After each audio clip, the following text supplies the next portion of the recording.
I hate my job. When my parents warned me about getting into customer service, I should have listened. I was naive, but I never imagined it would be the 8th circle of hell.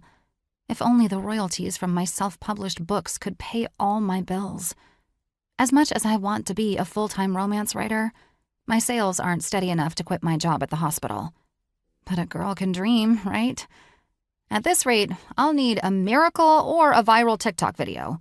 Maybe even a priest's blessing on my career to make it big in the writing community.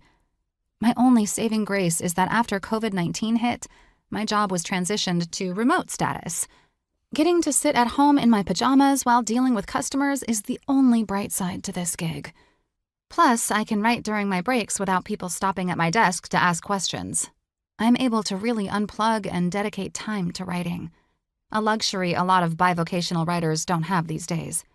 Now, if I could only get through this call so I can finish my work and get back into my newest book boyfriend, Dante, and his motorcycle club. Yes, ma'am, I understand. I mumble into the headset between her ramblings. My cat, Jezebel, seems unfazed as my customer only gets louder. She lays in my lap, begging for pets with her claws digging into my hand when I ignore her. I barely stifle a yelp when she sinks her teeth into my flesh next. Damn needy cat. I don't think you do, the woman repeats her complaint in a louder tone as if that will fix everything. It's not my fault that her surgeon's diagnostic coder didn't read through the description of her procedure more thoroughly. As a result, her insurance is refusing to cover a portion of her procedure. Mrs. Floyd, as I mentioned previously, I cannot just change the code in the system. I work for the hospital, not the surgeon. Before she can roar out another protest, I add, I'll put in the review request right now, but again, it can take 5 to 7 business days for the review to take place. It's your job to fix this, so fix it or I'll sue you and your hospital. She groans in frustration. This is ridiculous. I shouldn't have to call to force you to fix your mistakes. Instant gratification and medical billing are not terms that remotely work together. We seem to have more red tape than the government. Did you hear me? I will sue! She bellows so loudly I nearly jump out of my chair. I'm pretty sure my next-door neighbor heard her.